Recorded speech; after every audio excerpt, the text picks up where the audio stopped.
Bougez, bougez, bougez, bougez un max que vous puissiez. Ça y est, 2025 touche à sa fin et j'avais envie de faire un récapitulatif de cette année qui a été vraiment forte, sportivement parlant. J'ai jamais autant fait de sport de toute ma vie et pourtant je faisais déjà pas mal de sport avant. Mais différents sports, pas de la même manière, pas à la même intensité. Et là en fait cette année, elle a été hyper riche puisque j'ai commencé l'année 2025 absolument pas sportivement.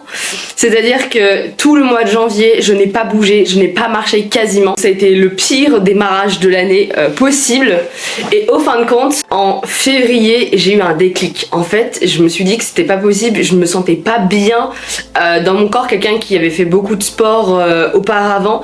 Et là, je ressentais vraiment un manque dans ma vie, qui me manquait quelque chose qui fait que je me sente bien, en fait, un manque de bien-être intérieur que j'avais plus et je savais pas pourquoi est-ce que je l'avais plus et donc c'est comme ça que je reprends mon téléphone pour avoir toutes mes petites photos. J'ai commencé par faire des petites aventures toute seule, des choses que j'aurais jamais faites auparavant, des choses où je me serais dit j'ai besoin d'être avec quelqu'un pour aller les faire et là je me suis dit que c'était le moment d'y aller quoi. Donc j'ai fait des randonnées en raquettes et j'ai commencé à courir. Je courais déjà bien évidemment avant, enfin pas bien évidemment parce que personne ne le sait, mais je courais avant un petit peu quand j'étais plus jeune au lycée. Et 2025 signe vraiment ma reprise. J'ai jamais autant couru en fait dans toute ma vie que cette année-là.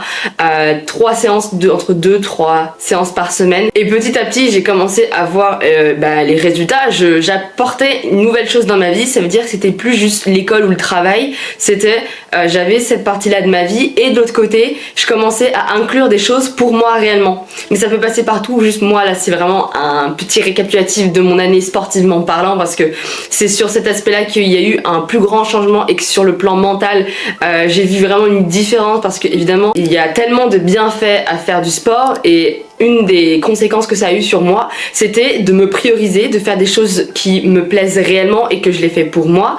Et en fait, ça forge le mental, ça forge tellement le mental d'aller courir, d'aller faire un effort alors que t'as pas envie, alors que t'es fatigué, alors que tu pourrais faire 1000 autres choses à la place. Et en fait, voilà, essayer de combattre la douleur ou vaincre en fait ce truc, cette flemme ou cette non-envie, tout simplement, fait qu'au fur et à mesure, tu te forges et t'arrives à te développer et à comprendre la réaction de ton corps quand tu es dans des phases plus compliquées, dans des phases où c'est dur, où tu dois continuer, enfin bref. En gros, tout cet aspect dur et mental du sport, elle a pu énormément se retranscrire dans l'aspect personnel de ma vie, dans la vie quotidienne. Ça a été trop cool aussi parce que mis à part la course à pied que j'ai commencé à reprendre, ça veut dire que je partageais même tous mes entraînements, je me suis dit que j'avais envie de montrer aux gens que on a beau avoir fait du sport quasiment toute sa vie, toutes les semaines, entre je sais plus combien je faisais de sport, mais entre 4 et 6 heures peut-être, que je courais un peu le week-end de temps en temps, que je faisais un peu de vélo par-ci par-là, et que les années ont pas été toutes linéaires, mais qu'il y a eu des variations et que j'ai quand même fait du sport, j'ai quand même bougé, j'ai toujours eu ce goût pour l'effort et ça m'a toujours plu. Néanmoins, reprendre, ça a été vraiment très très compliqué. Évidemment, comme tout le monde, t'as envie de reprendre au niveau dans lequel tu étais et en fait c'est pas possible de reprendre ce niveau là et je pense que au bout de un mois de course à pied vraiment régulière, j'ai commencé à voir les résultats et donc ça m'a motivé encore plus à continuer forcément. C'est à dire que avant je me souviens que au plus haut que je pouvais faire c'était je courais 10 km tranquillement, sauf que là courir 5 minutes c'était un calvaire, c'était impossible à tenir et donc c'était là c'était complètement mental et il faut mettre son ego de côté et c'est pas grave, on s'en fout, on reprend petit à petit doucement et donc là on est en décembre, dans 2 mois ça fera 1 an que j'ai repris régulièrement, que je cours hebdomadairement et je me suis jamais blessée parce que j'ai aussi écouté mon corps, j'y suis allée doucement et j'ai su comprendre et voir les signaux et après vu que j'ai aussi un background dans la course à pied fait que au niveau musculairement parlant, je sais pas si c'était correct ce que j'ai dit, mon corps se souvient évidemment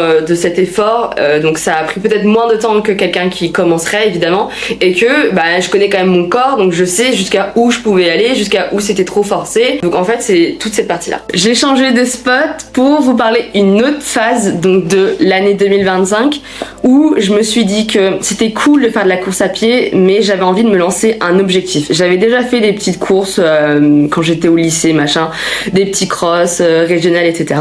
Mais je m'étais jamais vraiment inscrite à une course et je m'étais jamais vraiment dédiée à un objectif où je sais que à l'entraînement, je m'entraîne pour vraiment un but précis et pas juste de temps en temps en gros c'était un petit 10 km par-ci par-là le week-end quand j'avais le temps. Et donc c'est comme ça que je me suis dit que j'avais envie de m'inscrire à une course. Donc ça c'était en mai. C'était en mai et c'est vrai que j'avais du mal à y croire. C'est trop dingue. En plus, c'est documenté sur cette chaîne. J'ai fait une vidéo sur cette course où en fait, tu es incapable de courir 5 km et tu te dis 3-4 mois après, je vais courir. Je crois que c'était un 9 km avec du dénivelé. Donc c'était un effort que je n'avais pas l'habitude de faire à ce moment-là, bien que je faisais énormément de randonnées toute la fin d'année 2024. Mais c'est pas du tout la même intensité. Et finalement, ça m'a trop fait kiffer. J'ai trop kiffé de toute façon. La vidéo est dispo et on voit à quel point vraiment j'ai pris énormément de plaisir sur cette course et je me suis découverte une passion pour courir dans des terrains un peu techniques. Parce que moi je m'entraînais pas forcément sur ce type de terrain, juste je sais que j'aime beaucoup la montagne, je marchais énormément en montagne, j'ai beaucoup fait ça et j'ai énormément de souvenirs, enfin c'est incroyable. Sur ce plan là c'est génial. Mais c'est vrai que là on était sur un autre objectif, j'ai eu du mal à me dire que c'était possible mais finalement j'y suis arrivée et j'étais trop contente. Surtout le résultat auquel je me suis placée, j'étais en mode what? J'y croyais pas. Et ensuite, au même moment, j'ai commencé à faire du vélo. J'aime bien le vélo, j'ai toujours fait du vélo de temps en temps, voilà, comme ci, comme ça. Et là, je me suis dit, pourquoi pas changer un peu de sport et faire du vélo. C'est complètement différent, c'est un autre type d'effort, c'est complètement pas la même chose, quoi. Et donc, j'ai acheté un gravel et j'ai commencé à faire des petites sorties. Bon, j'ai jamais été aussi régulière que pour la course à pied, mais j'ai fait de temps en temps des petites sorties, j'essaie d'en faire une par semaine. Le week-end et ça me plaisait bien, j'ai bien kiffé. Bon là du coup toute la partie hivernale j'avoue que j'ai un peu décroché, enfin j'en ai pas fait, mais au printemps 2026 j'ai trop hâte de reprendre un peu et de faire des sorties par-ci par-là parce que vraiment ce que j'ai envie de développer en 2026 c'est encore plus la course à pied et de me sentir beaucoup plus à l'aise et de pouvoir me lancer sur des objectifs un peu plus conséquents si possible et que je m'entraîne pour et que je garde cette assiduité et que surtout en fait je sais que ça sera pas si simple que ça compte tenu des à côté etc, mais d'avoir des séances. Je préfère faire peu de séances et donc moins de kilomètres mais que ce soit des séances structurées. Parce que là, toute la fin d'année 2025, je me suis entraînée de manière en mode comme ça j'y vais et en même temps c'est trop cool, j'ai trop kiffé faire ça. Je faisais même plus de fractionnés, je faisais plus de séances différentes, je faisais juste des petites sorties par-ci par-là.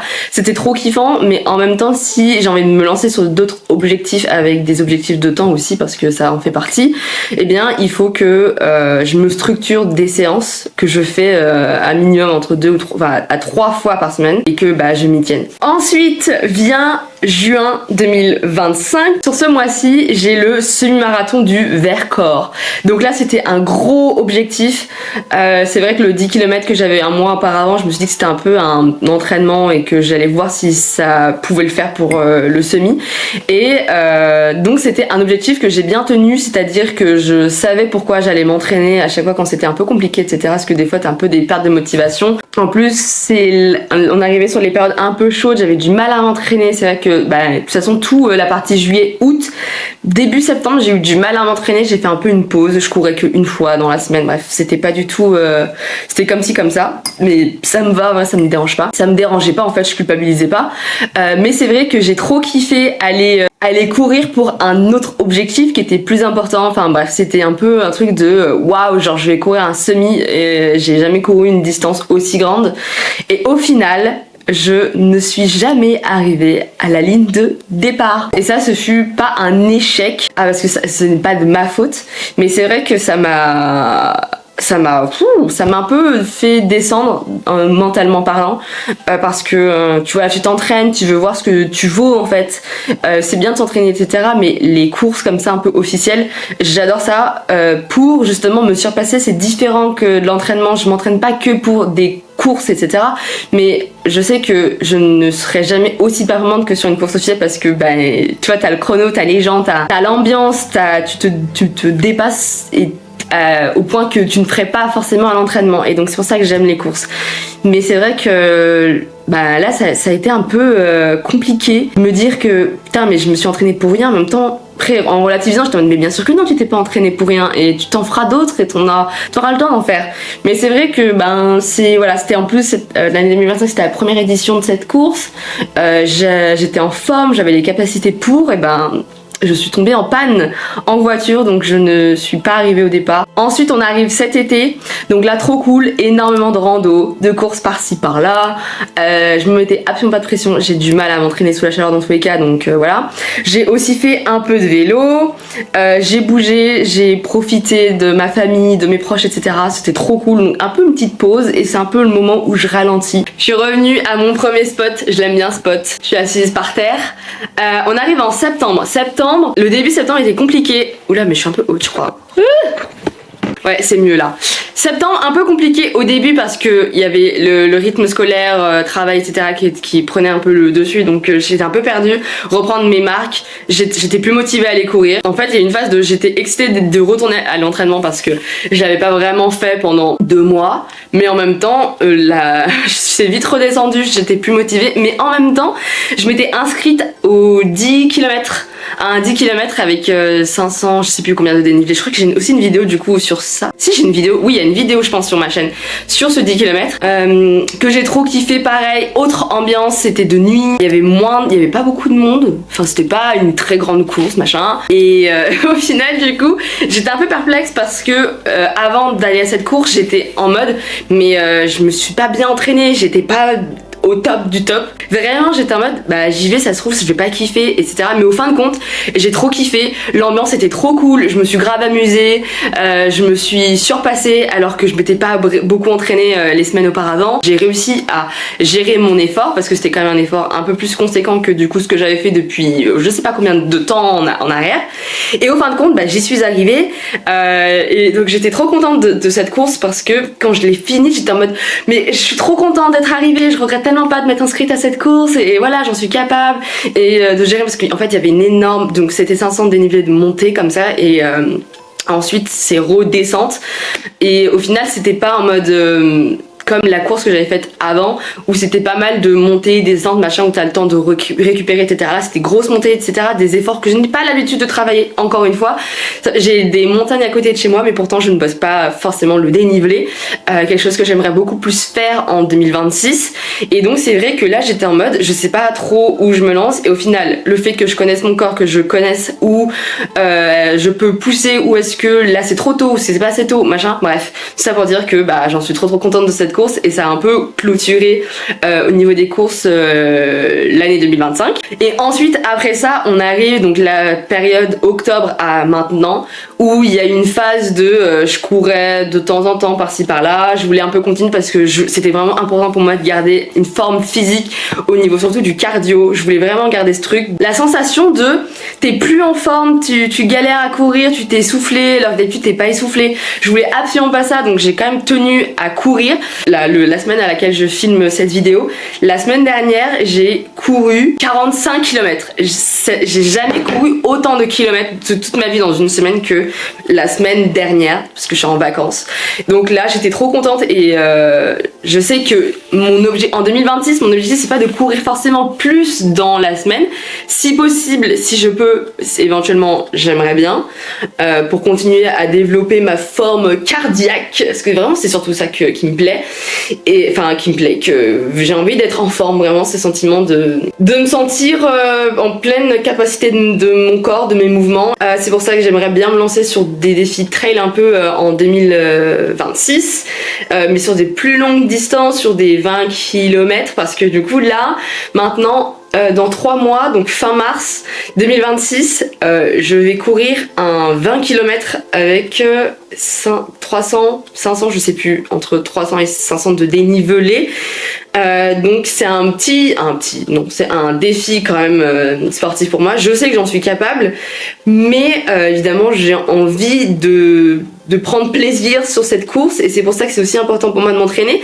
C'est pas juste d'aller courir et de souffrir, voilà, mais j'y suis arrivée, mais j'ai souffert. C'est vraiment de prendre du plaisir à courir sur ces distances-là et d'être en capacité de me sentir bien et de pouvoir même courir plus vite, tu vois, sur les derniers kilomètres, etc. et d'avoir une bonne récup et pas que ce soit un effort hyper intense pour mon corps et qu'il soit en mode PLS encore 4 jours après, quoi. C'est absolument pas ce que je veux. J'ai vraiment envie de garder et de continuer à développer cette forme physique que j'ai et qui est super importante, et je me rends compte que au final, fin de cette année 2025, je me suis jamais sentie aussi bien dans mon corps et mentalement grâce au sport.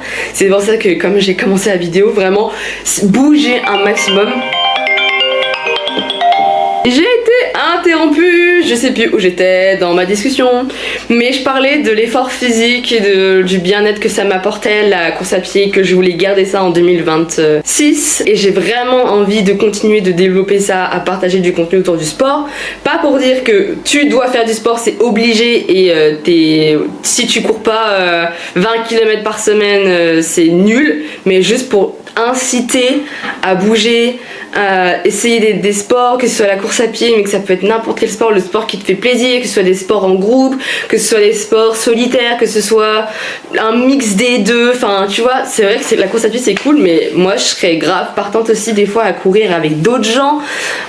On voit plus tellement je suis tombée, mais c'est aussi ça, la communauté du running est quand même cool, et c'est vrai que je kiffe ça et j'adore partager du contenu sur ça, parce que si en fait je peux inciter mine de rien des gens à faire du sport, mais on s'en fout, genre c'est trop dingue à quel point on s'en fout de la distance, du temps que tu mets, tant en fait que tu mets ton corps en mouvement et que tu as envie de faire bouger ton corps, parce qu'il n'y a rien de meilleure sensation que d'avoir un corps que tu peux faire que tu bouges, que tu peux faire énormément de choses avec. À chaque fois je parle de ça souvent, que je suis hyper reconnaissante d'être en bonne santé et d'être en forme, et à mon âge 20 ans de pouvoir faire autant de choses grâce au fait que je sois en bonne santé, que je me maintiens en bonne santé par rapport à tout ce que je fais en fait tout au long de l'année, et que j'ai une bonne hygiène de vie, et c'est ce que j'ai envie de continuer à véhiculer et à transmettre. Voilà, en gros, tout simplement, j'ai pas envie de faire du contenu prise de tête,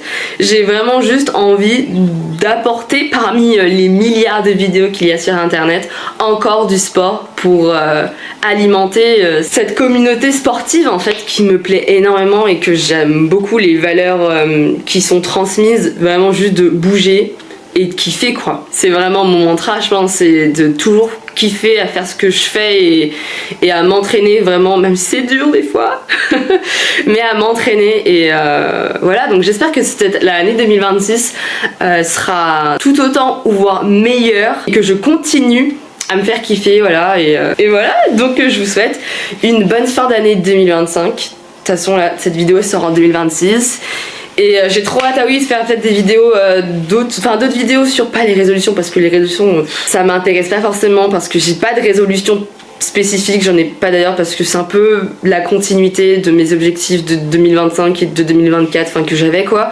Et je pense que j'ai envie aussi de parler de ça, j'en parlerai peut-être, je sais pas, mais que dans tous les cas, ayez une année haute sportivement parlant, et bonne nouvelle année.